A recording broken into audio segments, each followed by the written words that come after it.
Qulqulloota maatii Waaqayyoo nagaan gooftaa keenyaa ni daangaa hin qabne bakka isin jirtan hundumaatti isiniif haa ta'u. Har'a immoo Waaqayyo nu gargaaree akkuma torban darbee waadaa walii seennee adda adda baanee kunoo guyyaa keenya eeggannee sanbata guyyaa har'aa waaqessuudhaaf karaa adda addaatiin dubbii Waaqayyoo dhaga'uudhaan waaqeffannaa gama faarfannaa dhaga'uutiin gama adda addaatiin waaqeffachuudhaaf fuula keessan duratti dhiyaanneerra Waaqayyoon waaqessuudhaaf. Isinis addanarra kan dhuftan hundi keessan nagaan Waaqayyoo bakka isin jirtanitti isiniif haa baay'atu. Egaa maqaa koo isinitti hunda gannee tasfaa Bonjaan jedhama.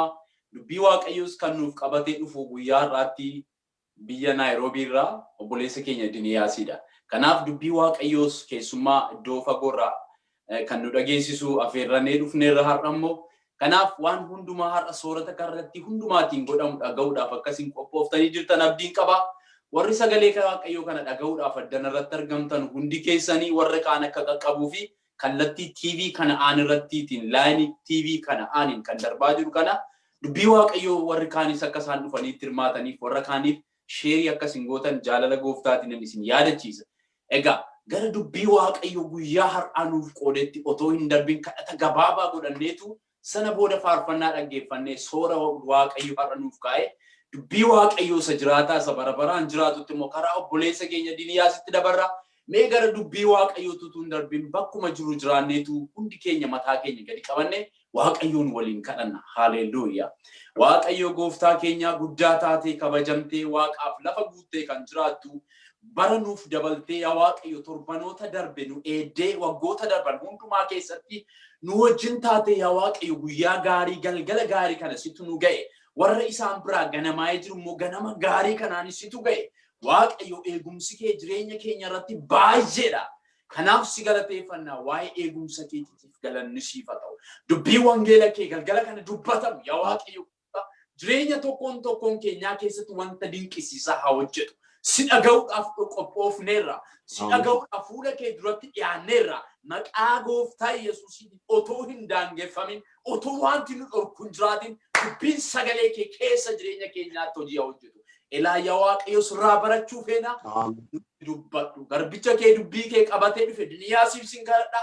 Ni wangeela kee ni abidda hafuura qulqulluu akkaataa addaatiin yaa Waaqayyo keessa isaatii ati nutti dubbadhu. Qodaatee siifa hojjetu dubbii kee kana qaban warri dhagaan hundumtuu yaa Waaqayyo kan eebbifaman ta'an barri keenya jireenyi keenya hundumtuu kan eebbifame ta'u maqaa gooftaa Yesuus Kiristoosiitiin ameen. Gooftaan isin eebbisu. Baga nagaan dhuftanii ammas nagaa Waaqayyoo irra deebi'anii isin gaafadhaa. Dudduuba kana taa'ee kan nu tajaajilu obboleessa keenya teeknishaaniin keenya Fiqiruu Abboosees Waaqayyo isaa eebbisu. Egaa gara faarfannaa dhaggeeffachuutti dabarraa ittuma fufnee faarfannaa booda immoo gara dubbii Waaqayyoo dhaga'utti karaa obboleessa keenya Diniyaasii deemnaa. Faarfannaa girmaa kuusaa baattadheen deema ulfina kee jedhuunitu Waaqayyoon waliin faarfannaa gara sanatti isin dabarseera.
Waaqayyo na eebbisu faarfannaa obboleessa keenya Girmishitti akka eebbifamtanii abdii guddaan qaba.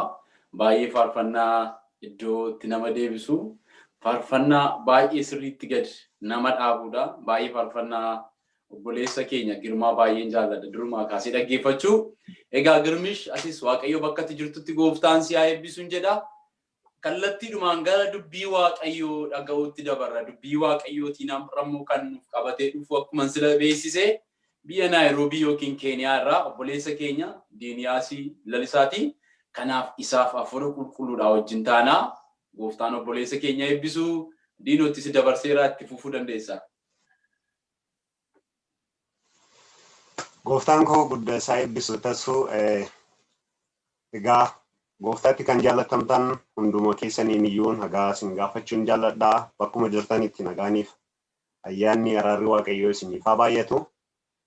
Irra deebi'ee kadhachuu yookiis waa biraa jechuu nan barbaachisu tasuun jalqabumarraan waan baay'ee jedheera waan ta'eef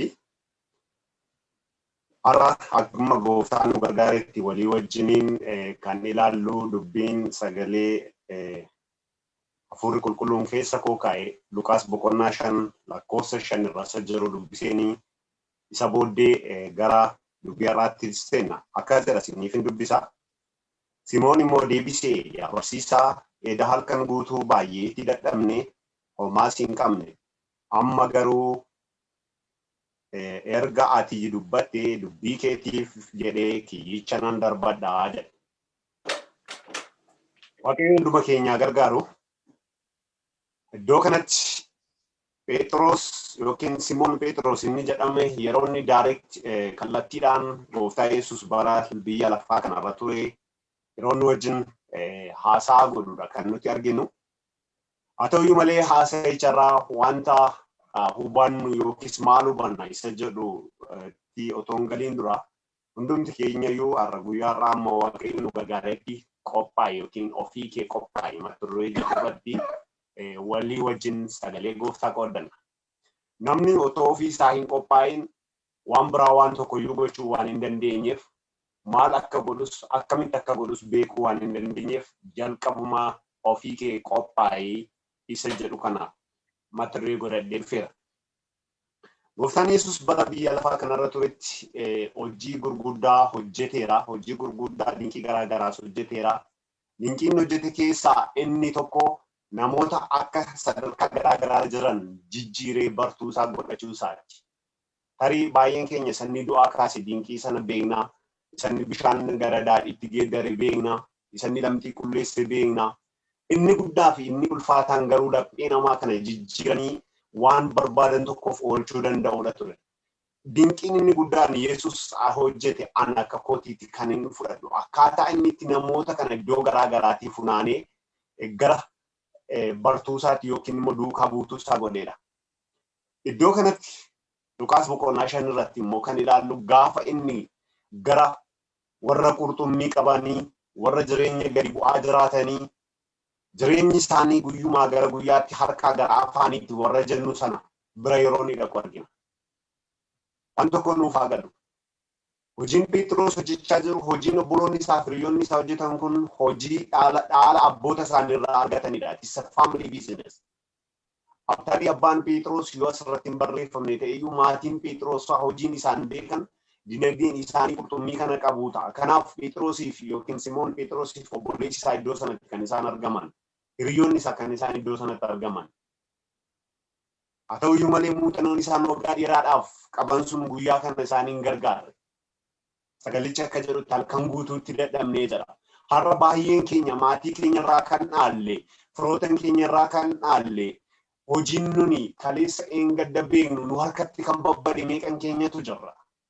Wanta kaleessa maatiin keenya hojjetanii nutti kennan, nu dhaalchisan, qonnas haa ta'u, daldalas haa ta'u, wangeela kanas haa ta'u, nu harkatti kan babbade, kan karaa nu harkaa bade meeqan keenyatu jira. Har'a garuu sagalee inni dhufa, inni seenaa jijjiiru, inni kallattii keessi jijjiirsisu. Gooftaan utuu gara Phexros hin naqiin dura, Phexros fa'aa qophii turani. Maal gochuuf qurxummii qabuudhaaf sababni isaa muuxannootti qabu waggaa dheeraa hojjetaniiru, yeroo dheeraatti dadhabaniiru waan ta'eef isaaniif haaraan turre. Haa ta'uyyuu malee galgala edaa halkan guutuutti dadhabaniiru waan ta'eef amma wanti isaan irra jiru yoo jiraate kiyyoo isaanii miiccatanii gara manaatti galuudha. Obboleessa obboleetti iddoo jirtutti sitti hima yaalii gooteef dadhabdee abdiin kuttee dhiistee hin deemin iddumatti jirtutti dhufa Yesuus. Hamma sagaleen iddoo sanaa si deemsisu deemi dhiisi kan siin jedhu hamma dhufeetti dhaabbadhu eegi waan deemteef miti kanatti jijjiiramtu yoo achuma dhaabbatte achitti hin dhufa. Muuxannoon kee kaleessaa si gargaaruu dhiisuu danda'a. Beekumsi kee kaleessaa si gargaaruu dhiisuu danda'a. Dooktarri dhukkuba namaa yaala kansaaf garuuf yaaluu dadhabuu danda'a. ogeessonni caba namaa dhidhiibuu danda'u, caba isaanii garuu dhidhiibbachuu dadhabu. Inni kalee sa'aatii beektu har'a yoo si gargaaru baatte inni si gargaaru moo Yesuus hin dhufa. Sagaleen kun gara kee kan dhufe kanaaf. Kanaaf gooftaan yeroo gara bartoota kanaa dhaqe otoo isaan bartuun taane yeroo kana Phexros qurxummii qabduudha. Kallattiidhumaan gara isaanii dhaqe har'a kallattiidhaan gara kee dhufu. Haala kam keessa iyyuu jiraadhu, bakka kamiyyuu jiraadhu, dhukkubsadhu, hospitaala keessa jiraadhu, siriirra jiraadhu, beela'ii maradhuuti, manadhaa keessas jiraadhu, iddoo barbaadde jiraadhu, yeroo sagaleen kun si bira ga'e Yesuus inni si furu si bira ga'eera. Amantii kee murteessaan. Akkaataa qophaa'ina keetti murteessaan. Sagaleen kun gara kee kan dhufe si furuudhaaf, hidhaa kee hiikuudhaaf, gaafii kee deebisuudhaaf, caba kee dhidhiibuudhaaf qophooftee ta'a. Of gaafadhu obboleessa, of gaafadhu obboleettii. Maali gaafiin kee, maali muuxannoon kee, maali hir'uun kee inni akka gooftaan kun sii deebisu barbaaddu, inni akka siif sirratu barbaaddu. Tarii jireenya barbaaddee kan siif hin mijoofne, yaalii baay'ee gootee kan siif hin milkoofne. Har'a sagaleen kun dhufeera milkeessuudhaaf. Har'a sagaleen kun dhufeera karaa si qabsiisuudhaaf. Gooftaan yeroo gara Phexros fa'aa dhaqee akka dhaqeen darbadhaa kiyyoo keessan hin jenne. Jalqaba Phexrosin waame bidiruu kee xiqqoo isheetti naa butti jedhe gara bishaaniitti. Laawwan sitti maa iddoo jirturraa mee gara Yesuusitti xiqqoo ishee siiqi. Waa dhamdhamuu jalqabda mi'a haasaa. Namni gaafa gargar fagaate waa tokko isaaf hin galu jaalalaaf jibbayyuu adda baasuu hin danda'u. Itti siiqi jalqaba. Waan barbaaddu sanatti siiqi. Dhuguma Yesuus gaafii kee akka deebisu barbaaddaa. Dhuguma sagalee Waaqayyoo jireenya kee irratti akka hojjetu barbaaddaa. Kottu gara sagalee isaatti siiqii jalqaba. Halaala dhaabbateef miti kan siif milkaa'u. Yookiis yaa gooftaa waan jetteef miti kan fiixaan siif ba'u. Erga bidiruu kee itti buuti jedhee booddee Yesuus ofiisaa bidiruu sana fayyadamee yeroo murtaa'eedhaaf namoota iddoo sana jiraniin barsiise. Har'as barachuun nutti hin irranne, dhaga'uun nutti hin irranne, waan dhageenyu hojiitti jijjiiruutu nutti irrate. Inni sitti dubbachaa jiru kun isa jireenya keetiif bu'aa qabu, isa si keessatti waa biqilchee, waa guddisee, ija godhee immoo ija isaatti deebisee sii kennuu danda'u, si nyaachisuu danda'udha. Isa si eebbisuu danda'udha. Sagalee ati dhagahaa jirtu. Hammam sagalee kanatti siiqee jirta, hammam sagalee kanaa walii galtee jirta, hammam sagalee kana kabajjee jirta. Yaaliin goote waan si harkatti faashalaa'ee duwwaadhaaf sagalee kana lafa keessee imala mataa kee jalqabdee jirta moo dhaabbattee eegaa jirta?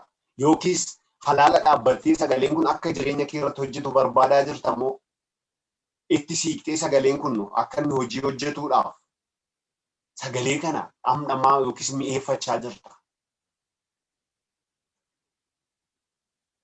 Erga siiqee sagalee Waaqayyoo namoota iddoo sana jiran barsiise Yesuus Phexrosin waamee ture. Bidiruu kee kana gara walakkaatti butii. Maal akka godhuuf qurxummii akka qabatuudhaaf waan tokko siin jedha. Tarii halkan sana guutuu Phexrosiif hiriyoonni isaa gaafa qurxummii qabuudhaaf yaalii godhan qooda qurxummii qabuu kosii galaana keessaa guuraa bulaniiru ta'a. Qooda qurxummii qabuu raachaaf boofa bishaan keessaa bufaanaa bulaniiru ta'a. Qooda qurxummii argachuu wanta du'aa galaanni baatee deemu goototaa buleera ta'a kiyyoon isaanii. Nan jedha maqaa Yesuusiin kiyyoon kee darbatamee wanta ati barbaaddeen qabu kana booddee. Inni kiyyoo kee qulqulleessu, inni kiyyoo keef waan sirrii qabsiisu hin dhufa. Kiyyoon Phexrosaa miicamuun kan isa barbaachisee fi baay'ee waan xuraa'eefi wanti xurii hin qabne hin miicamu. Wanta barbaachisaa hin taanetu kiyyoo sanarra jira. Kanaaf miicuun isaan barbaachise muuxannoo sanaa qabu waan ta'eef kiyyoo isaanii miiccatan ijaarse. Ati warra jireenya kee miicciteetta. Sagaleen kun akka jireenya kee irratti hojjetuudhaaf qophooftee jirta. Maal gochuutti jirta? Phexrosiif hiriyoonni isaa utuu gara kiyyoo hin miiccatiin dura yaalii gochuu qaban hundumaa godhaniiru. Waan yaaluu danda'an hundumaa godhaniiru garuu hin milkoofne. Har'as waan gochuu dandeessu baay'ee isaa yaaltee namni hin milkoofne. Seenan jedha yeroo kana kiyyoo kee miici, qulqulleessi jireenya kee itti siiqi sagalichatti. Sagalee kanarraa waan gurguddaa sadii baranna. Inni jalqabaa waan barbaannu beekuudha. Inni lammaffaa waan barbaannu sana eessa akka argannuuf yoom akka argannu adda baasuu danda'uudha. Inni sadaffaa immoo wanti barbaannu sun argachuu dhiisuu keenya immoo adda baasuu danda'uudha. Kanaaf namni waan barbaaddu beektu, namni waan si barbaachisu kana argachuudhaaf yaalii gochaa jirtu, arra siinin jedha dadhabbii keessa kaleessaa sa'een gaddaa hin lakkaa'ini sagalee kanatti siiqi sagaleen kun si milkeessa. Tarii inni gaa'ela barbaaddu gaa'ela keef, inni biizinesii barbaaddu biizinesii keef, inni tajaajila barbaaddu tajaajila keef. Garuu kiyyoo xuraadhaan baattee yoo deemte gatii siif hin qabu. Faarfachuu kee miti yookiis muuxannoo lallabaa qabaachuu kee miti yookiis muuxannoo daldalaa qabaachuu kee miti yookiis ati ogeessa nama jabaa ta'uu kee miti. Sagaleen kun jireenya kee jijjiira iddoo mati jirtutti haalati keessa jirtu keessatti. Seenaa tokko dabalee sinii kennuu barbaada. Mootota boqonnaa 17 mootota saduraa boqonnaa 17 irratti Eeliyaas guyyaa tokko gara dubartii tokko deeme keessumattuu lakkoofsa 11-12 irratti yeroo inni waan nyaatuuf waan dhugu ishee gaafate deebii isheen deebistee fi deebii Phexros deebisetu waan baay'ee walitti dhiyaatuufan sagalee kana siniif dabaluu barbaade. Namni guddaa namni waaqayyoo erga ajaja waaqayyoo fudhatee deemi jedhamee mandara jiru haala jiru iddoo jiru keessaa herga baheeti Eeliyaas. Iddoo jiru sanatti waan isa mudatee bishaan inni dhugu waan jalaa gogeef immoo gara mana haadha hiyyeessaa tokkotti ergame. Ani iddoo kanatti waan tokko ajaa'ibsiifadha naamusa Eeliyaas argisiisu ture. Har'a meeqan keenyatu naamusaan deemaa jirra. Har'a meeqan keenyatu ulfina deemnuu fi adda baasnee beekna. Waan barbaanne argachuu duwwaadhaaf yookiis waan kajeellu argachuudhaaf immoo yookiis waan nurraa barbaadamu immoo gochaa deemna. Eeliyaas namni guddaan, namni jabaan, raajii jabaan, namni mootota duratti ulfina qabu, mootonni iyyuu kan isaaf roman, kan isaaf raafaman. Yeroo inni gadi bu'ee holqa dhagaa keessa jiraatu waaqayyo quruudhaan isa soore. Haala kam keessa iyyuu jiraadhu utuu ajajni sirratti hin bahin waaqa biraa hin duutu waaqayyo si soora. Haala kam keessa iyyuu jiraadhu utuu ati lafa waaqayyo si yaade hin gahin duuti sin argatu. Garuu yeroo lakkoofsisuu dandeessa. Garuu bara fudhachuu dandeessa. Eeliyaas gadi bu'ee sholoqoo yookiis holqa dhagaa keessa utuu jiraachaa jiruuti waaqayyo iddoo sanatti quruudhaan guyyaa guyyaatti utuu isa sooruu bishaan inni dhugu laga keessaa jalaa goge. Bishaan sun goguun waa lamaafi. Tokko Eeliyaas iddoo sana dhiise yoo deeme hojii hojjetu qaba. Lammaffaa bishaan sun yoo iddoo sana kan jiru ta'e biyya sana keessa roobni waan hin jirreef lafa sana roobni waan hin jiraanneef diinonni warri Eeliyaasiin ajjeesuu barbaadan bishaan sana barbaacha yeroo dhufan Eeliyaasiin iddoo sanatti argachuu danda'u ta'a. Waaqayyo waan jireenya keenya irratti hojjetu kamiyyuu sababaan hojjeta. Ati garuu qophaa'i isa waaqayyo irratti hojjetu sana fudhachuudhaaf. Qophoofteettaa, tajaajila qophoofteettaa, faarfata, lallaba. Hammam qophii qabda. Utuu har'a waaqayyo gara kee dhufe iddoo amma jirtu kana ka'i gara kanaa deemi siin jedhee hammam qophii qabda.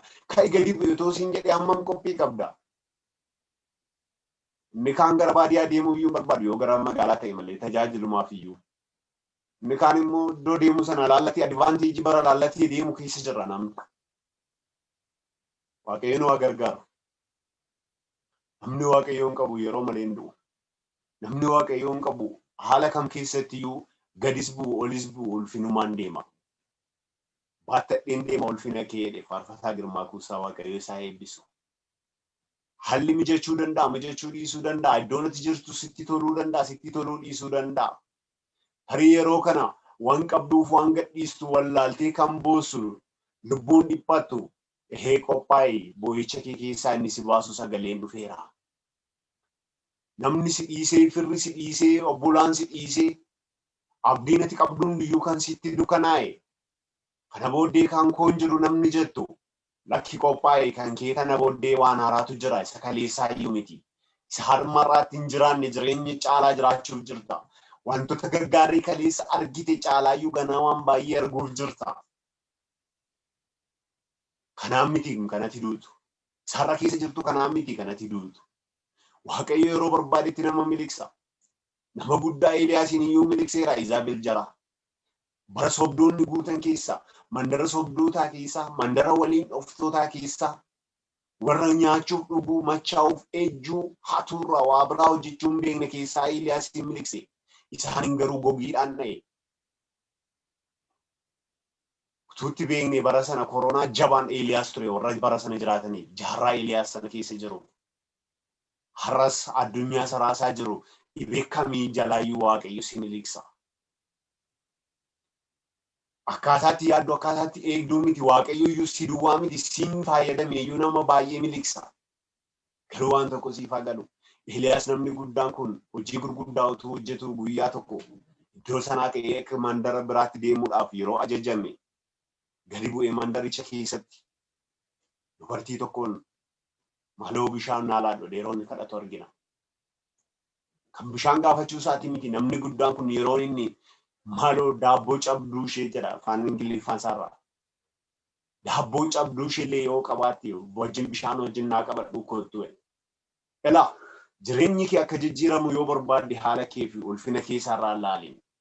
Waaqayyo gadi si buuse gadi si bu'i. Waaqayyo yoo si baase ol ba'i. Waaqayyo yoo si kaase ka'e Waaqayyo si teessise taa'e. Yoos kanatti ofirratti moo'icha argitu. Yoos kanatti deemsa kee keessatti milkaa'ina argitu. Yoos kanatti buqaan humni irraa waraabbachuu jalqabdu. Eeliyaasiin fayyadamee Waaqayyo hojii hojjechuudhaaf Eeliyaasiin gadi buuse. Eeliyaas mandara Yesuustaa keessatti gadi bu'ee haadha hiyyeettii tokko haadha sanuu mucaa qophaa kan guddisaa jirtu dubartii abbaan manaa bira hin jirre daa'imaa wajjin kan rakkachaa jirtu. Bishaaniif daabboo cabdu yeroo inni kadhatu baay'ee nama gaddisiisa akka namaatti. Ulfina Eeliyaas maqaa Eeliyaas qabu yookiin piroofaayilii Eeliyaas qabu wajjin hin deemu. Garuu namni kun gadi bu'ee maaloo daabboo cabduu yoo qabaatte naaf kenni. Gadi bu'uu Eeliyaas keessa garuu lubbuu fayyutu jira. Gadi bu'uu nama Waaqayyoo keessa hojii hojjetamutu jira. Gadi bu'uu nama Waaqayyoo keessa waan hiikamu hidhaa hiikamutu jira. Furgaasaa bara dheeraadhaaf furtaafannetu hiikkata. Hibboo bara dheeraadhaaf furmaata dhabeetu furmaata argata. Caba bara dheeraadhaaf ogeessa arganneetu keessa argata. Akkasitti dubartiin sun garuu qophooftudha. Waan tokko iyyuu hin dhoksine. Maal akka qabdu hundumaatti himte. Seenaa sana namni baay'een keessan akka beektan nan amana. Erga waan qabdu kana fixee garuu wanti isheen eeggattu du'a. Har'a jireenyi nama baay'ee addunyaa kanarraa isa hojii ergamootaa boqonnaa 17 lakkoofsa 12 irra jiruu fi isa Luqaas boqonnaa 5 lakkoofsa 5 irra jiruun wal fakkaata. Inni kaan yaalii gochuu danda'u godhee harkaa dhumateetii kana booddee furmaata hin qabu jedhee abdii kutee yeroo inni gadi taa'u argina. Inni kaan immoo kana duwwaadha kana hin qabu falli koo kana duwwaadha kana booddee furmaata hin qabu duwwanna eeggata yeroo jedhu argina. Dubartiin kun abdii waan jedhamu tokko ittiin qabdu kan isheen qabdu ishee harkarraa qabdu nyaattee sana booda du'a.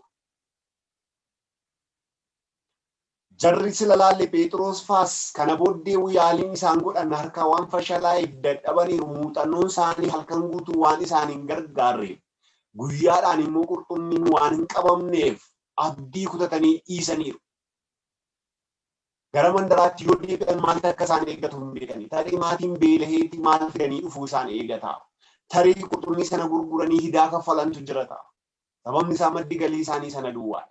Haa ta'uyyuu malee qurxummiin isaan dideera. Kanaaf yaaliin isaan qabu waan badu yookiis immoo filannoon isaan qaban kana booddee waan tokkoyyuu gochuu waan hin dandeenyeef dhiisanii gara biraa deemuudha.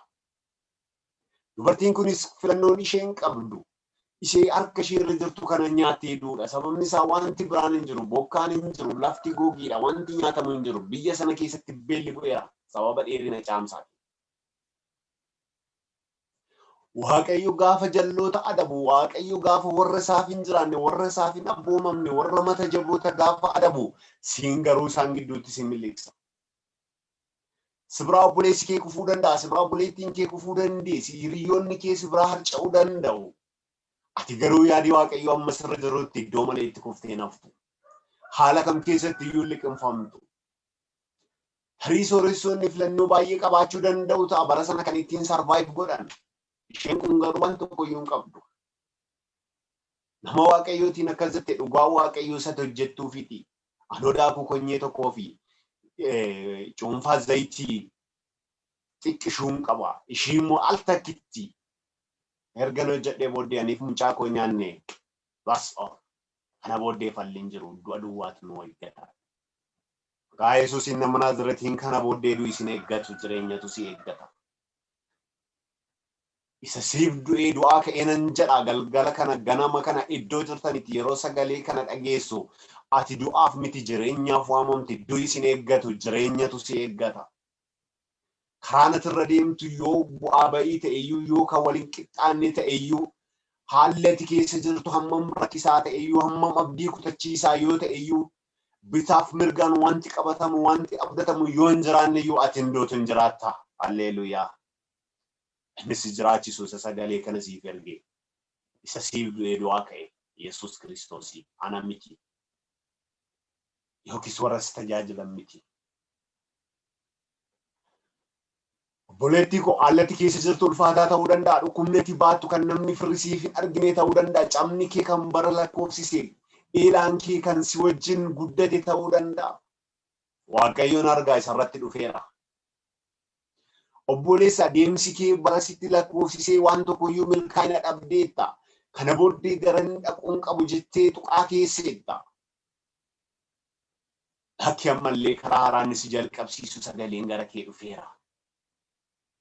Qophaa'e gara deemsiin jedhamee deemuudhaaf qophaa'e. Yooti qophoofteera. Yooti qophiidha taate amma kunoonni si hiiku dhufeera. Eeliyaas namni guddaan kun gadi bu'ee kadhate. Silaa Eeliyaas kan nama ajaa'ibu Eeliyaas jechuun Ahaabiif hojjetaa guddaa Ahaab yookiis vice president yookiis vice prime minister jechuun nama dandeenyu akka har'aatti. Obodiyaadhaan waamee nama ergatudha. Obodiyaan kufee sagada Eeliyaasiif namni gaggeessaa biyyaa ta'e. Garuu namni kun gadi bu'ee mana hiyyeetti tokko daabboo kadhate. Ilaala guddummaan nama kanaa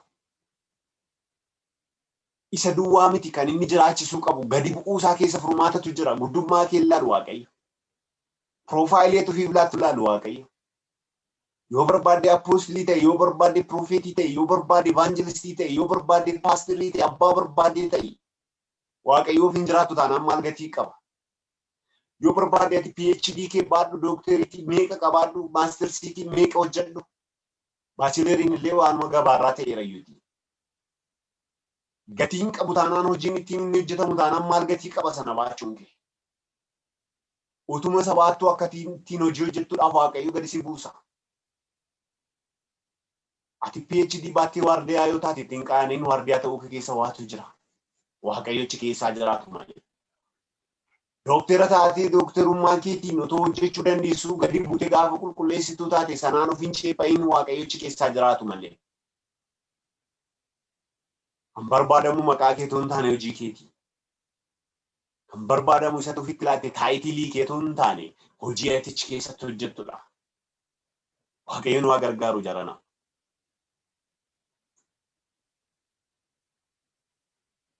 Har'a waaldaan kiristaanaa iddoo baay'eetti kan isheen dadhabde isa kaaniif piroofaayilii gurguddaa laatte isa gadi nama laalutu dhibee. Kanaaf hojii gaariin hojjetamaa hin jiru. Cubbuun biyya lafaa kanarratti kan inni mo'atee fi namoonni isa dhaga'uurraa kan nafe namni qophaa'ee waan sagaleen sun barbaadu gochuudhaaf namni of kenne hin jiru. Waaqayyo biyya sana bara Eeliyaas kan inni adabe kan inni bokkaan akka roobne karaa Eeliyaas adabbii gara isaanii geessee fi bokkaan yookiin hanqina roobaa isa mudateetii miti yookiin gogii addaa dhufeetii miti jallinni waan baay'ateefi. Har'a biyyi lafaa jallinaan rukutamti keessatti atoo maal gochaa jirta? Qophoofteettaa achi keessaa adda ba'uudhaaf. Qophoofteettaa waamichi gooftaa yoo si ga'e lafa Waaqayyo si barbaade sana dhaabbachuudhaaf. Moo haala ofii kee mijeeffachuudhaaf deemta? Eeliyaas gaafa holqa dhagaatti gadi bu'i jedhame haala mijeeffachuudhaaf gara biyya biraa deemuu danda'a ture. Hamma dhaqee hiyyeetti irraa daabboo cabduu kadhattus iddoo biraa dhaqee dhokatee jiraachuu danda'a ture. Nama beekamaadha, nama kabaja qabudha. Diinota baay'ees qaba. Hammuma guddattu immoo diinni kees baay'eedha. Gaafa nama guddaa taatu diinni kee ormaa gurguddaadha. Gaafa nama xiqqoo taatus diinni kee xixiqqoodha. Guddachuu Eeliyaas irraa kan ka'edha kan mootonni isaa ari'atan. Guddina Eeliyaas madaaluudhaaf, eenyummaa Eeliyaas beekuudhaaf diinota Eeliyaas beekuun gahaadha. Har'a ari'atamuu kee, gaddeebi'uu kee, ceephaamuu kee otuu hin taane guddummaa kee baruu yoo barbaadde diinota kee beeki. Diinota kee irratti inni si injifachiisu garuu akka inni si wajjin jiru. Akka inni gara biraa si deemsu tarkaanfachiisuudhaaf, gara caalutti si geessuudhaaf akka jiru immoo beeki. Sanaaf immoo of qopheessi.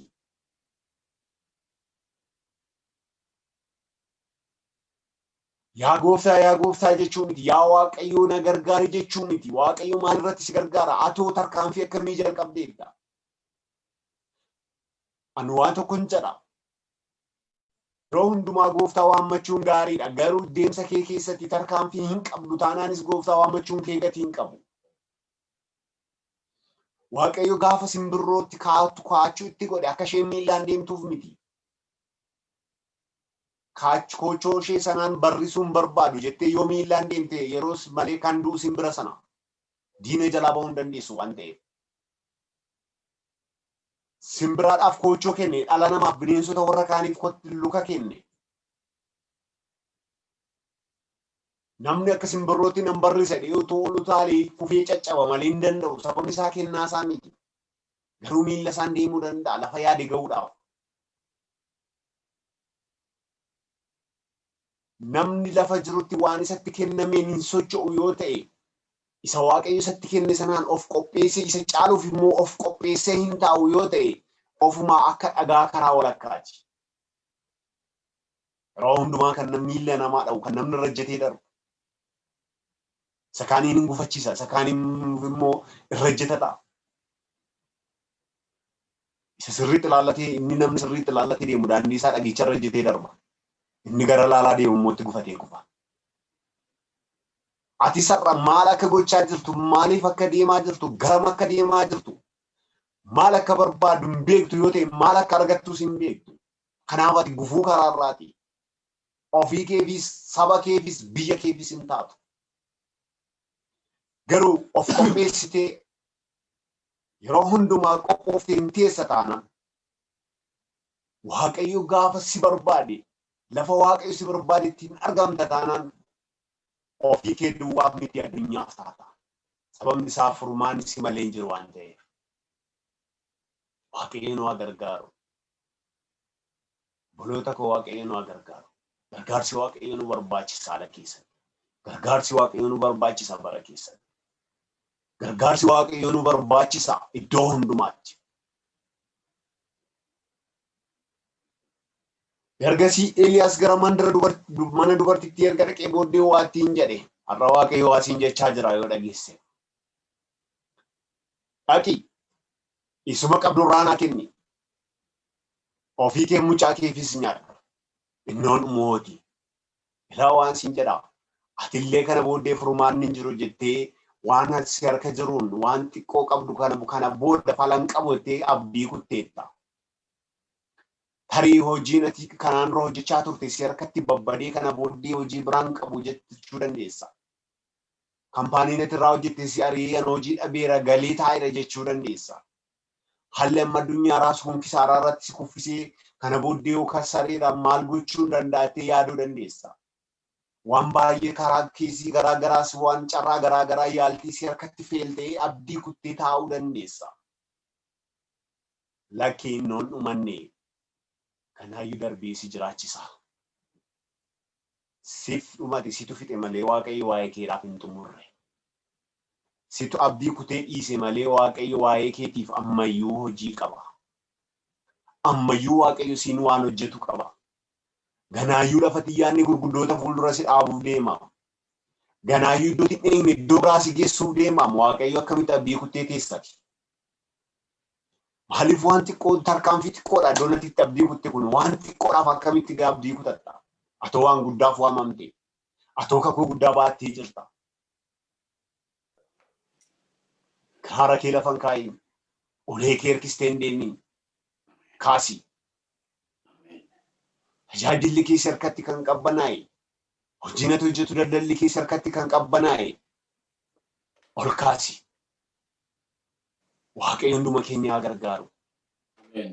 Phexrosiif Simoon Phexrosiif hiriyoonni isaa halkan guutuu erga dadhabanii kiyyoo isaanii erga miicuu jalqabanii booddee sagaleen seenaa isaanii jijjiiruu gara isaanii dhufe.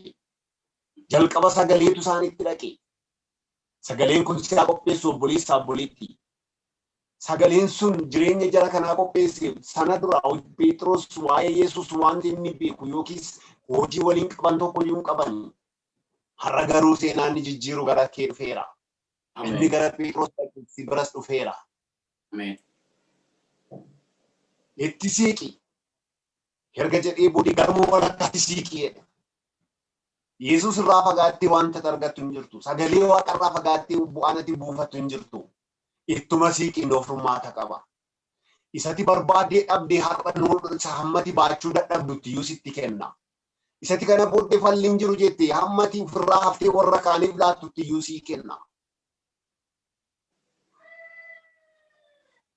Sagaleen Phexros deebiin Phexros Yesuusiif deebise anaanna kolfisiisa takka yeroo taa'ee yaadu dhugaadha. Namni kun muuxannoo qaba Yesuus caalaa qurxummii qabutti itti dhalatee guddate waan ta'eef. Garuu waan Yesuus barsiise sana waan dhaga'eef jecha waanuma Yesuusin kabajuuf jecha hergati jettee. Kana jechuun nayyaalaa yoo dhabe kiyyooma koo fudhadheen deemaa atis argi akka qurxummiin hin jirredha malee qurxummiin hin argadha amantaa jedhuun qabu Phexros. Obboleessa obboleetti kana booddee hin jiru jedhii waan haaraa waan ati hin dandeenyetu jira. Inni ati barbaadde sun iyyuu ammati barbaadde ol ta'ee dhufa. Sana duwwaayyuu miti inni ati hin barbaadne inni ati hin akeekne inni ati jireenya kee keessatti kun hin ta'attee yaadne inni Waaqayyo siif akeeke immoo wal guuree dhufa. Ati dura sagalichaaf walii gali. Ati dura sagalicha jireenya kee irratti moosisi. Mee sagaleen kun si haa hojjetu jalqaba. Mee sagaleen kun jireenya kee haa hojjetu. Yesuus otoo Phexrosin kiyyoon darbachiisin sagaleedhaan isaan hojjete. Darbadhu erga jedhanii kabajuma Yesuusiif jecha Phexros kiyyoo darbate. Mee kabajuma sagalee kanaaf kenni jireenya kee hojjeta. Sagalee makana kabaji gaaffii kee deebisa. Sagalee makana kabaji caba kee dhiiba. Sagalee makana kabaji hibboo kee hiika. Dhukkubsachaan deemtu kana booddee hokkolaa bara lakkoofsistu kana booddee ulfina kenneeti sagalichaaf. Isa gara kee dhufe isa si barbaade. Phexros Yesuusin barbaacha hin deemne Yesuustu Phexrosin barbaacha dhaqe. Waa'ee ma Yesuus kana iyyuu san dura waa'ee adii beeku natti hin fakkaatu Simoonis hiriyoonni isaas. Garuu sagaleen namni kun isaan barsiise Yesuus waan isaan barsiise sun waan isaanitti toleedhaaf nama kanaaf kabaja kennuun akka irra jiraatuuf amansiise. Simoon. Kanumti nama ajaa'ibiyyummoo Yesuus biroota lama iddoo sana jiran keessaa isa kan Simoon yaabbate. Meerraa gara keettaa godhu Yesuus. Otuma olloonni kee jiranii, otuma diinonni kee jiranii, otuma warri si cunqursan jiranii, otuma warri si dhiphisan jiranii Yesuus gara keettaa godhu. Gaafa inni mana keetti ol gale, gaafa inni jireenya keetti ol gale, gaafa inni karaatti jirtu, karaatti barbaaddu sana, gaafa inni dhufee si dura bu'e wanti si daangessu hin jiru matumaa. Kanaaf ture Phexros kabaja kenne kan inni kenneefi sagaleen inni dubbate sun waan jireenya isaa mo'ateefi egaa argati jettee sagalee keef jedhee dubbii makeef jedhee darbadhaa malee qurxummiitu jira miti. Maaliif halkan sana guutuu raacha guuraa bulan ta'a. Halkan sana guutuu naacha du'eechi keessaa gotataa bulan ta'a. Halkan sana guutaa waan galaanni kun haree deemu haafa bakkee jiru kana maali quraa qomboo saddeettan kana guuraa buleera ta'a. Sababni isaa kiyyoon gaafa darbatamu duwwaa isaan dhufu beeku yoo duwwaa ta'e hin salphata waan ta'eef yoo ulfaate duwwaadha kan isaan harkisan. Jireenya qurxummii keessatti immoo qurxummiin guyyaa tasumaayyuu qabamu. Elaa yeroo ati itti argachuu dandeessu yoo si jala darbeyyuu ulaagaan ati ittiin argachuu dandeessu yoo hin guutu ta'eyyuu sagaleen kun immoo isatti abdiitti kutatte sana harka kee keessa buusa. Haalleluuyaa. Dhukkubni ati dhukkubsachaa jirtu yoo qoricha hin qabu ta'eyyuu gaaffiin ati gaafattee yoo deebii hin qabu ta'eyyuu sagaleen kun har'a dhukkuba keetiif qoricha. Kaanseriin Phexros qurxummii dhabuudha ture. HIV'n Phexros rakkise qurxummii dhabuudha ture. Sababni isaa ol deebi'anii waan maatii nyaachisanii qabani qaba. Obboleessaa beela caalaa kaanseriin hin jiru. Gaafa maatiin harka keessa ilaalee waa si harkaa dhabu. Hojiin ati hojjettu si harkatti babbadee gaafa furmaata dhabdu. Kun kaanserii guddaadha. Sababni isaa namni kun lafa qotatu hin qabu yookiis daldala biraan qabu hojiin isaa isa kana. Kaanserii isa si dhiphise irratti har'a sagaleen kun dhufeera. Maqaa Yesuusiin hafuurri kaanserii sirraa dhaama. Maqaa Yesuusiin inni bara baay'ee si qabee si rakkise abdii si kutachiise. Imalli kee kana booda hin jiru asumatti dhaabi jedhee yeroo biraatti du'aan biraa yaaltadhee si goyyomsu. Inni harka waaqaatti si baasuudhaaf gara du'aatti si oofu. Hafuurri si goyyomsu, hafuurri si joonjessu. Maqaa Yesuus nama Naazreetiin haa dhaamu sirraa. Of qopheessi eebbatu jira fuuldura kee. Of qopheessi moo'ichatu jira fuuldura kee.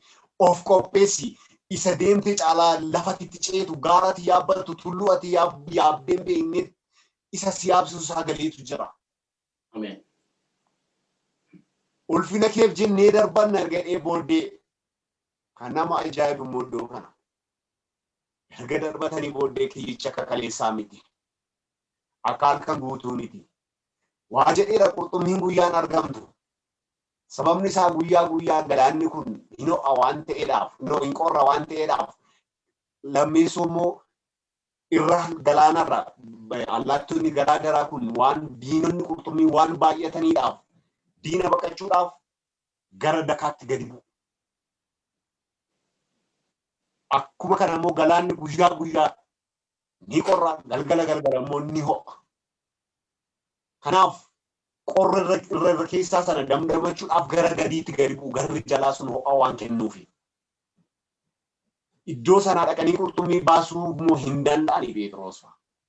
Galgala diina isin qabanii tempereechira baalaansii godhachuudhaaf yeroo isaan gara irra bishaanii dhufan yeroo sana ture kan isaan qabatan. Ela muuxannoo kee kan si harkatti kufe. Ogummaan ati qabdu kan sirra siif hojjechuu dide. Kaleessa eengadda akkaataa beektuun otuma jiraattuu otuma yaaltuu si harkatti kan babbade jireenyi kallattiin kan si harkaa bade. Yaa lubbuu Waaqayyoo barbaadaa jirtu of qopheessi Waaqayyo irra waan haaraa jireenya kee irratti hojjeta. Ameen. Jarri sun halkan qabuu beeku malee qurxummii tasuma erga lafti bari'ee qurxummiin qabamtu hin jirtu. Yoo jiraatte tabii akka tokko lama qabachuu danda'u ta'a. I don't know. Sana hin beeku. Har'a garuu sagaleetu dhufe isa waan hundumaa jijjiiru. Isa sa'aatii yookiin kalaandarii qurxummii jijjiiru dhufe. Isa kalaandarii warra qurxummii qabdu dhufutu jijjiirutu dhufe. Isa ton dubbatii waamu. Isa tuu sagalee dhageessisii waa hundumaa walitti qabuu danda'u. Mee asirraan darbadhu dheedaa karaatu si harkaa bade har'a Waaqayyo karaa si argisiisu. Ela kalaandara ati keesse yeroon ati kaayate suni siif hin hojjenne garuu har'a hin hojjeta maqaa Yesuusiin. Inni kalaandara kee yookiis isa ati kaayate taayim teebilii kee si jijjiirsisu har'as ilmi Waaqayyo sirra dhufeera. Gara kee dhufeera. Ameen. Qophoofteettaa ce'uudhaaf. Qophoofteettaa moo'ichaaf. Yookiis akkasumaan dhaggeeffatta. Yookiis akkasumaan deddeebita. Utuu Phexrosii firiyoonni isaa qurxummii qabuudhaaf hin qophoofne ta'ee Yesuus erga barsiisee isaan dhiisee deemuun isaa waan hin oolle ture. Yesuus yeroo gara isaanii dhaqee dadhabbii jara kanaa argeera. Akka isaan qurxummii hin qabnes argeera. Ariifatee garuu ittiin dubbanne. Naamusaan waan hubachuu qaban erga isaan hubachiisee booddee naamusa isaa eeggatee itti dubbate. Har'as yaa nama Waaqayyo naamusa sirraa eegamuu qabaadhu. Yaa tajaajilaa naamusa tajaajilaa qabaadhu. Yaa faarfataa, yaa amanataa. Warri gooftaa duukaa deemtan biyya lafaa kana keessatti naamusa qabaadhaa. Eeliyaas naamusa isaa eeggatee dhaqe mana Yeetitti. Yesuus naamusa isaa eeggatee dhaqe warra qurxummii qaban bira. Bakkuma dhaqetti raajiitti hin dubbanne, bakkuma dhaqetti kana godhin jenne. Eenyu akka isaan ta'an erga argee booddee maal dhaga'uu akka qaban hirkatti dubbatee booddee maal akka barbaadan immoo kenneefi. Har'as waldaan kiristaanaa warra akkasii dheebotte. Har'as lubbuun biyya lafaarra jirtu nama akkasii dheebotte. Akkuma dhaqeen Yesuus edda qurxummiin asiin jira darbadhaan jenne otoo akkas jedhee maatii eenyudhaan iyyuu biraa soquu danda'u ta'a. Maaliif jarri warri achirratti ekspertii ta'an warri muuxannoo guddaa qabanii dadhabaniiru inni eessaa dhufeeti har'asiin darbadhaa jedhare. Dura maal akka baatee deemu dibata maaliiti akka sarra jiru ayyaanni sarra jiru maal akka ta'e sagalee akkamii akka baatee jiru isaanitti dubbate. Tarii tajaajilaan sagalee kana dhageessu yoo jiraate jalqaba sirra jiru sagalee kanaaf ulfina kenni. Tarii namni sagalee kana dhaggeeffachaa jirtu jalqaba maal baatee akka deemtu adda baasi. Yoo sana haalati keessa jirtu salphaa ta'uusaa barta. Yoo sana inni barbaadaa jirtu sun isatti barbaadde oliyyuu argachuu akka dandeessu adda baaftee barta. Yoo siif hin galle garuu sagalicha ulfina dhawwatte ofii keessa hin milkaa'inaaf ta'a. Caba garmaleessa bu'uu dandeessa. Sagalichaaf warri ulfina kennan qaanaan hin beekani. Erga kiyyichi darbatamee kiyyichi duwwaan dhufne. Oh, halleluuyaa. Har'a nama meeqatu kiyyoo darbatee waan qabatu dha balaata. Har'a nama meeqatu harka bal'isee waan qabee gadhiisu wallaaleera laata. Har'a nama meeqatu harka abjuu keessaa ka'ee akka waan bineensi isaa ari'utti baqachaa jira laata. Har'a nama meeqatu ofirra jiraachuu dadhabee kiraamuna ofirraa kaffaluu dadhabee yookiis dalagaa dhabee bibir'achaa deema laata. Maali Waaqayyo addunyaa kanarraa sii lafa jiraachisu dhaba. Maali Waaqayyotu lafa amma kana bal'aa uumee sii nama tokkittiidhaaf galma dhaba. Situn qophoofneef malee. Akkati badduun barbaadu Waaqayyo akkati sagalee kanaaf kabaja kennitu barbaada. Kanaaf si jalaa ture takuun. Kanaaf si jalaa barfatte eebbi. Har'a garuu sagalee kana dhageessitta. Yoo itti of qopheessitee jiraatte sagaleen kun jireenya kee jijjiira. Gaaffii kee deebisa maqaa Waaqayyo. Phexros erga kiyyoo sana darbatee garuu waan haaraatu ta'e. Gaariidha. Namicha kabajee sagalee sana kabajee ergatti jettee iyyuu meenan darbadhee darbachuun isaa iyyuu gaariidha.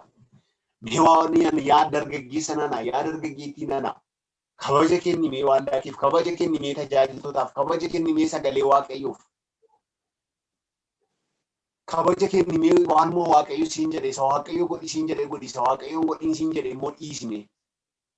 Jijjiirama jireenya kee keessatti dhufu argita. Guddina guddattu argita. Sagalichi waan namatti barbaadu duwwaa sii kennee dhiisuun gara isa caalutti si ceesisa. Phexros yeroo sanatti arjeentii kan isa barbaachisu qurxummiidha. Maaliif jireenyi sun qurxummiin sun isa duwwaaf miti maatii isaaf warra qeettafaniif isin barbaachisa waan ta'eef. Kanaaf Waaqayyo lafa duwwaatti kootuun afaan adeemi hin jenne waan isa yeroo sanaaf isa barbaachisu nyaata yeroo sanaa isaafii kenne. Gaafa kadhannaa isaa barsiise akkas jedhe yaa abbaa keenya arga jedhee booddee kan nu ga'u soora keenya irraa nuuf kenne jedhaa kadhadhaa. Waa'ee isa boriif garuu ittuun dhiphatiina guyyichi dhiphinumti guyyaa isaa ofii isaaf hungaa'e. Waaqayyo waan akka si barbaachisu si kennuudhaaf harki isaan gabaabanne akka si barbaachisu si wallaalle. Kanaaf waan Phexrosiif barbaachisu kennuufiin waan irra jiraateef isa kaleessa isaan beekaniin adda ta'e. Qurxummiin dur guyyaa argamte hin beekne. Qurxummiin isheen halkan iyyuu qabuun dadhabamte. Amma garuu hanga kiyyoon tarsa'utti wal guurtee dhufte. Eebbi kee wal guuree dhufa. Ati yoo qophooftee ta'e. Maqaa Yesuusin namni tokko namni amane tokko amma eebbisaa wal guuree dhufa. Maqaa Yesuusin namni sagaleen kun bira ga'e. Namni sagaleen kun kan kooti jedhee amanee fudhate eebbisaa wal guuree dhufa. Dadhabbiinsaa yeroo dheeraa dadhabbiinsaa bara dheeraa. Qurxummiin Phexros argate bidiruu Phexros guuteerraa hafe. Bidiruu warra bukkee isaa jiran isuma Yesuus keessa yaabanne bidiruu masa bukkee jiru yoo hin guute dhaqee. Silaa otoo bidiruu baay'een jira ta'e iyyuu numa guuta ture. Ammumati qopheeffate sii guuta eebbi kee. Hammumati qophoofti, hammumati eeggatteetu si argata. Tarii ati mana keessa jiraatu viillaa baachii isa lamaa barbaada ta'a. Sanuma si kenna Waaqayyo. Yoo isa garasitti waan gurguddaa yaaddatee isumaan si eebbisa Waaqayyo. Isa booddee garatti barbaaddutti si geessa. tarii konkolaataa ollaatti argite garatti argite haawwilta yoo ta'e ishumaan si eebbisa waaqayyo ishee taa'uuti sin hawwatu qulqulleedhaaf bakka hin qabu. Garuu isheen si fudhattee akka hin banneef immoo siif of eeggata. Ati waan guddaaf qopheessi waan guddaatu si argata. Ati waan ati qopheessi irratti si argata. Elsaayi gaaf tokko akkas jedhe haqaa boolla qotaa. Maaliif bishaan hin jiru gaalonnis namnis waan dhuguun qabu waan ta'eef boolla qotaadhe. Boolla baay'isaa qotaadhe. Tokko yookiin lama hin jenne baay'isaa boolla qotaadhe. Jarra sun dhibbaa qotanii kumaa qotanii wanta Elsaayi hin galchu hin jiru. Elsaayi takka karaa jirratti dubbateedha. Dhaqaa boolla baay'isaa qotaa. Bokkaas hin argitanii bishaan yookiis duumessi hin jiru. Boollichi garuu bishaan hin guutaa. Raayyaa nama waaqayyo irruu keen guuta. Waaqayyo gaaffii keen deebisa. Gaaffiin kee hammamtu akkasii deebuuf qophoofte. Hammam qopheeffattee jirta. Maal ta'uu barbaadda? Hammam barbaadda? Jireenyi haadha hiyyeessaa sun lafti Eeliyaas dhaqee sun waan isheniif mucaan ishee nyaattu kan isheen barbaaddu sanaa adda waan biraan qabdu. Dhiphina gara biraan qabdu. Kanaaf waan isheen barbaaddu innumti isheen qabdu sun otoo dhumin hamma nyaanni biraan yookiin lafti biqilee midhaan baasutti hamma waa biraa argachuu dandeessutti akka nachi keessaa dhumne godha. Jiraachuu barbaada yoo ta'e waaqayyo si jiraachisa haaluma keessa jirtu keessatti. Ishumatti qabduun si jiraachisa. Xiqqoommatti qabdu sana eebbisee si jiraachisa. Ameen. Darbuu barbaada yoo ta'e ce'uu barbaada yoo ta'e immoo isa caaluuf of qopheessi. Inni caalus si argata. Ameen. Kajeellaaf yoo ta'e waan baay'ee kajeeluu dandeessa. Kajeellaa sana keessaa bahee aboo harka waaqayyoo guutuudha. Guddina barbaadda yoo ta'e guddina barbaaddu sanaaf of qopheessi. Qophaa ta'uu kee beeka taaniif gaafa beekee waaqayyo gaafatti qophoofte iddoon ati itti qophoofte sun wanta ati itti qophoofte sun siin kan si fudhatee hin banne kan si miine yoo ta'e waaqayyo siif kenna. Ameen. Kajeellaa gara biraa yoo ta'e garuu tarii waaqayyo si dhorkachuu danda'a ta'a. Tarii waaqayyo si kennuu dhiisuu danda'a ta'a. Kanaaf yaada waaqayyo wajjin walii gali. Isa waaqayyo sirraa barbaadu. Isa waaqayyo waa'ee keedhaaf akeeke. Isa waaqayyo waa'ee keedhaaf yaadee wajjin wal arguu barbaadda yoo ta'e of qopheessi. Inni tarra barbaadu ammatti barbaadu yoo ta'e siif kennama. Phexros qurxummii barbaade Yesuus erga qurxummii baay'eedhaan isa eebbisee booddee akkasittiin jedhe. Kana booddee qurxummii miti nama walitti qabdaa. Haalleluuyaa. Ameen. Ilaa waan tokko isinitti hima, dhoksaa tokko isinitti hima. Qurxummii qabuun muuxannoo gaafachuu danda'a garuu hojii salphaadha. Hojii ati ofitti murteessitee hojjettudha. Daldalli biraan muuxannoo barbaaduu danda'a garuu hojii salphaadha. Hojii ati muuxannoo argattee hojjechuu dandeessudha. Nama qabuun garuu waan salphaa miti. Ni ati ofii kee qabamuudhaaf sagaleen kun yeroo sirra ga'u of gaafadhu.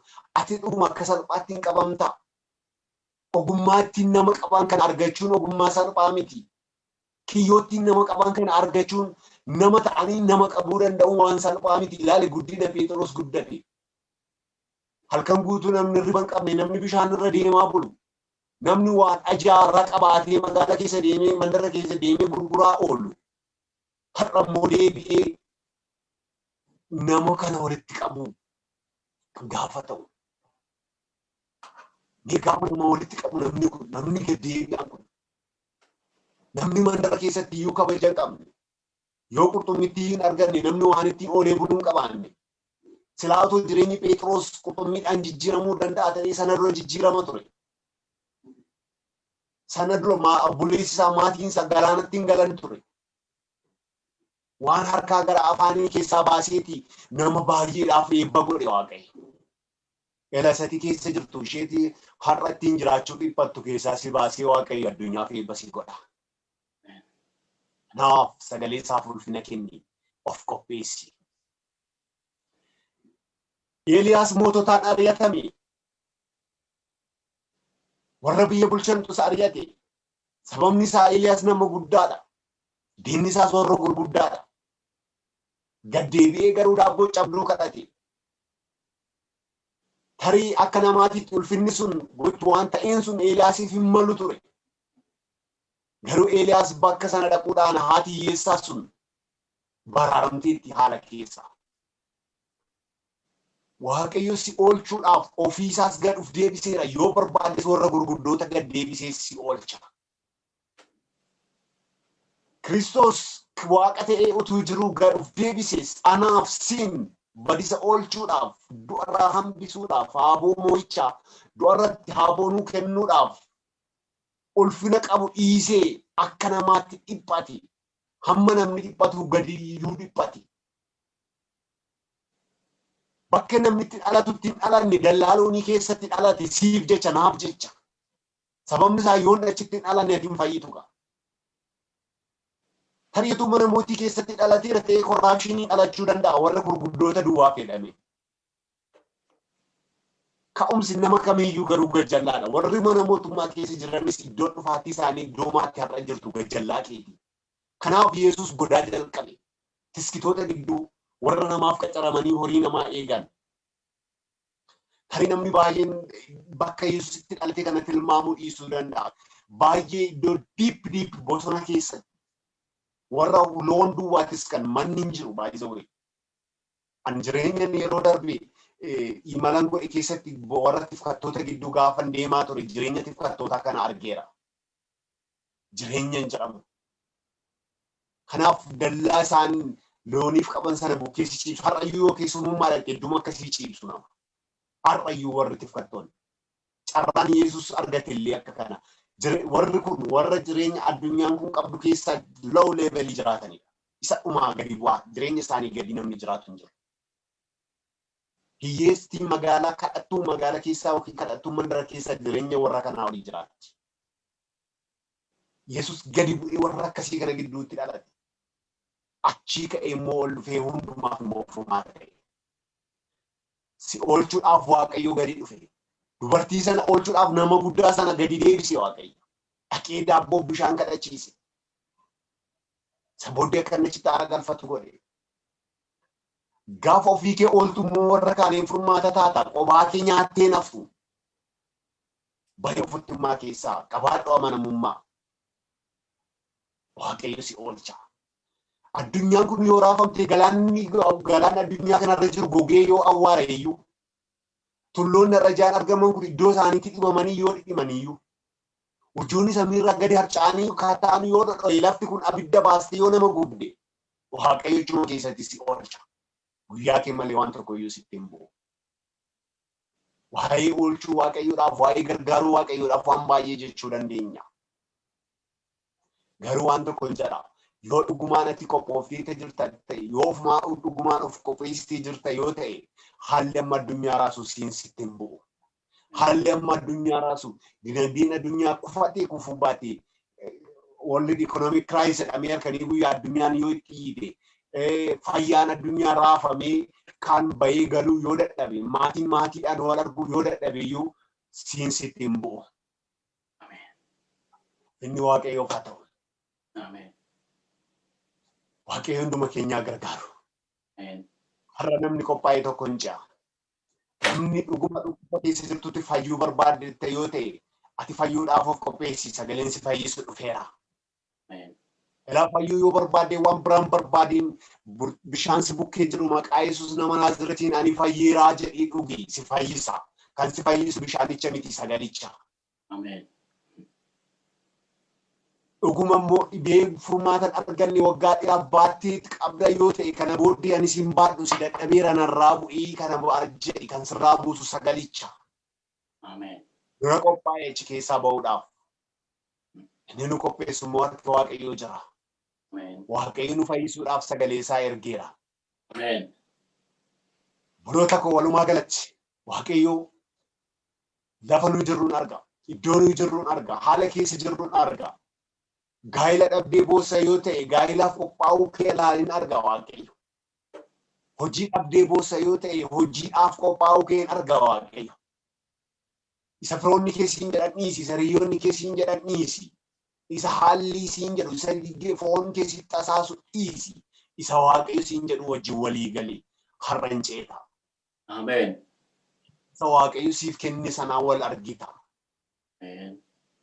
Haala keenya jijjiiru har'a si barbaachisu duwwaa miti isa borii kee seenaaf dhalootaaf si godhu inni sitti kennu sagaleen waaqayyo sirra dhufeera.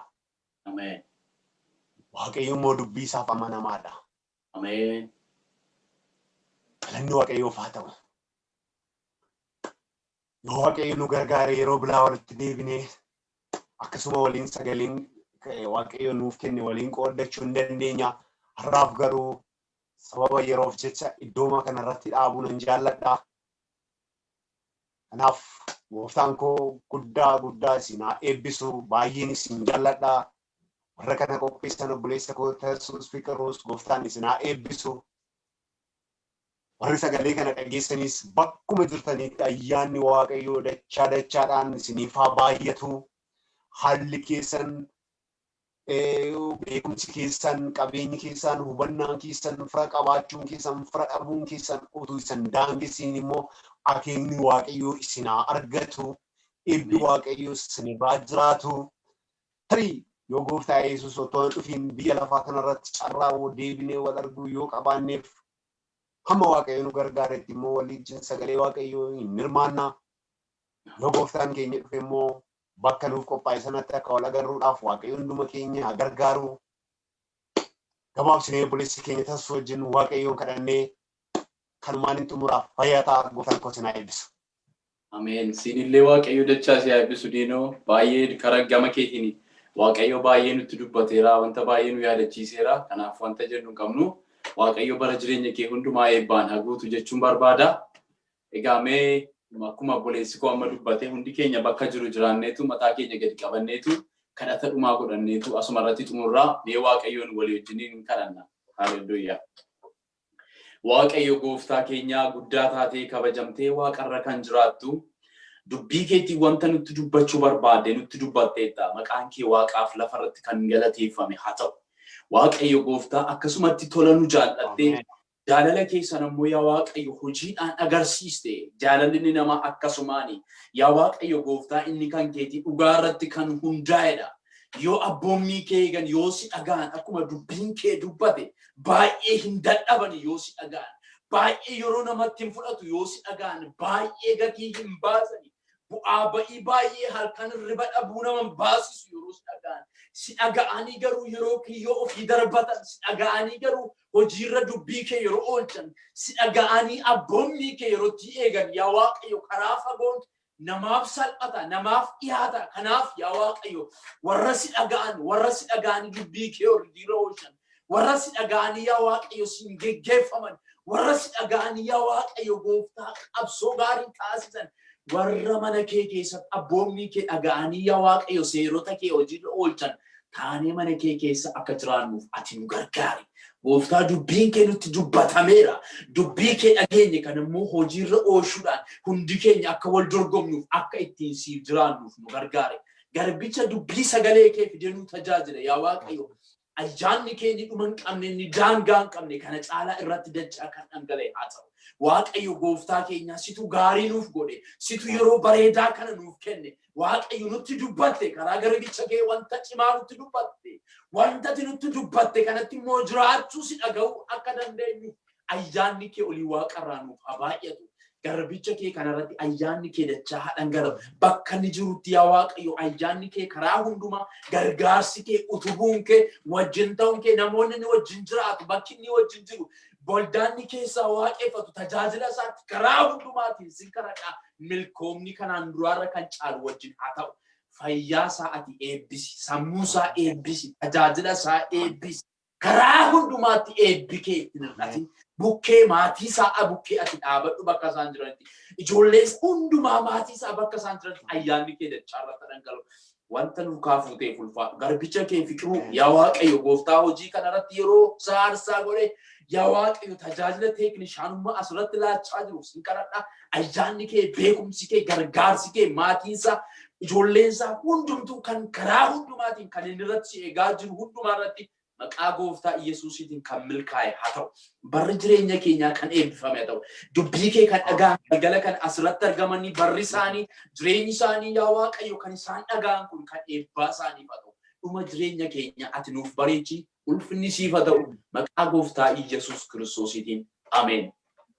Obboloota koo Waaqayyoo dachaa isin eebbisu, dubbii Waaqayyoo kan dhagaa jirtan hundi keessanii, barri keessan, jireenyi keessan hundumtuu kan eebbifame haa ta'u. Dubbii Waaqayyoo dhageessan kanatti akka isin jajjabaattan, akka isin ittiin of ijaartan, akka isin ittiin gargaaramtan garaa keenya guutuu, abdii guutuu irratti qabaanna. Baay'ee obboleessi keenya barumsa baay'ee, tajaajila baay'ee nuuf laateera. Gara fuulduraattis yeroo Waaqayyo yeroo nuuf kennu obboleessi keenya deebi'ee akka inni tajaajila akka kanaa bareedaa akkasii nuuf laatuu fi mijeessina haala jiru hundumaa akkasuma tajaajiltoota kan biraas irratti nafeerra. Egaa dubbii Waaqayyoo har'a nuuf ergee asuma irratti xumurraa torbanis ta'an irratti dubbii Waaqayyoo akkasuma qabannee dhiyaanna. Yeroo gaarii kana nu wajjin wanta dabarsitan hundi keessan Waaqayyo isin eebbisu, warri dhageessan immoo warra kaaniif akkasin dubbii kana sheerii gootan abdiin qaba.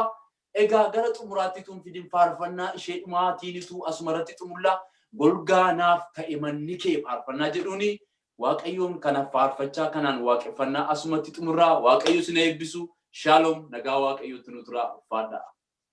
Utunuumani gara koo keessa jalqabdeeti.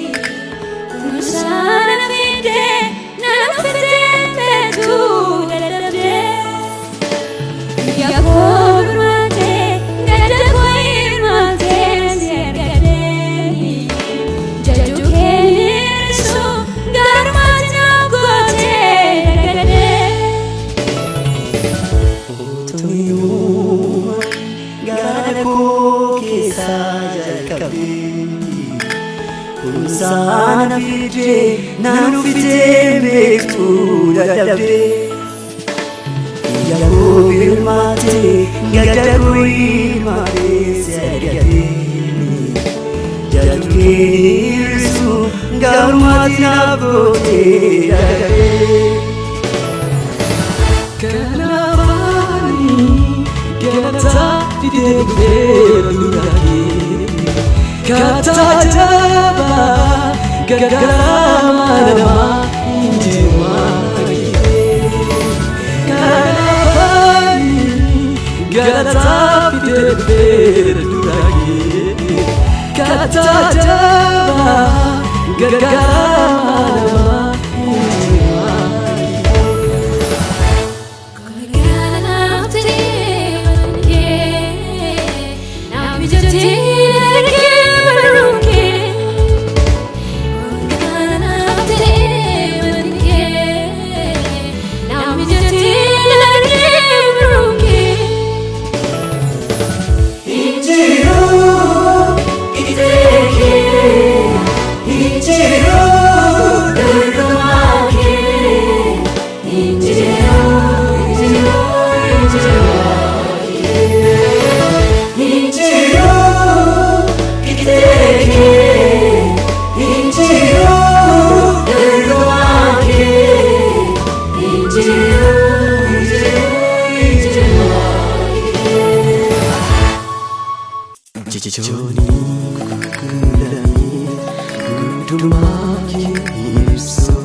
Ola tuma